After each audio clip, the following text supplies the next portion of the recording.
na pambo bino intérêt ni ngai yawe nzambe na bino bozwa bozo senga ngai na bikisa bino to na sasa bino na problème oyo ezakati na bino projet nini oyo bino moko bozana ngo pona ngai nzambe altango tozo linga te kosala mosala nzambe na motema ya kofongwama tango tokoma na pasi misala nini oyo okolakisa na nzambe po Ezekias misala ye ebikisaki ye bongo yo na ngai nini ekobikisa yo tango na Isaïe chapitre 38 verset 1er qui ezofenda soka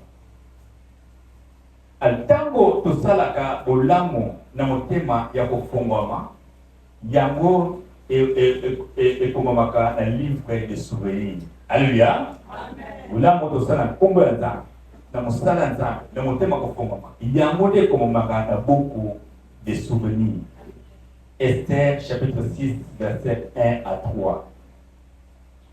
Kozala na projet ya malamu eza kolaka nzambe soki osali ngai likambo boye na kosala ope boye comme Jacob alaka nzambe soko bati ngai bisika nazokende etango na kozonga na koya otongoleo temple na bisika oyo d'où source ya bénédiction ya Jacob.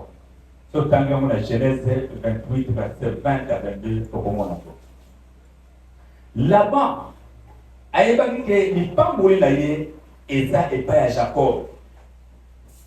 Genèse 30 verset 27. Abraham source ya bénédiction na ye ezalaki na deux parties. Première partie ezalaki alesa nzambe tango ayambaki trois personnes oyo babimelaki ye yango abomaki mwana ngombe otango na Genèse 18 verset 5. Deuxième partie nzambe asengaki ye abomele mwana na ye se moko mais Abraham alongaki yango Abraham akoma lelo oyo tata ya mabota ebele po alongaki na oyo nzambe atindaki. Alléluia. Genèse 22 verset 1 à 2. La bénédiction ezalaka na basansi ebele. Par exemple kotongela nzambe temple ezolakisa kotonga bomoi na yo. Kosombela nzambe mabele donc parcelle eza kosomba bomoi na yo. Kozwa mowumbu ya nzambe na charge nzala ekosila na ndako na yo. 1 Roi chapitre 17 verset 7 à 16. Deuxième sujet, na sengi bilote nzambe to bana sengi bilote botongela ngai église pona konyokola bino kasi ezali pona bolamu ya bino moko. Alléluia. Amen. Eza pona bolamu so moko tsana bino. Potango na kobanda kotalaka bote ya église na ngai kuna pe na kolimbisa mabe na bino oyo bosalaka. Kuna pe na kopambola bino pe na kobikisa bino. Mais eloko ezosala ngai pasi bozo comprendre. Eloko ezosala nzambe pasi moi to comprendre ezali. Po bolingi te kosacrifier oyo bozala ngo po mosala na ngai ekende liboso.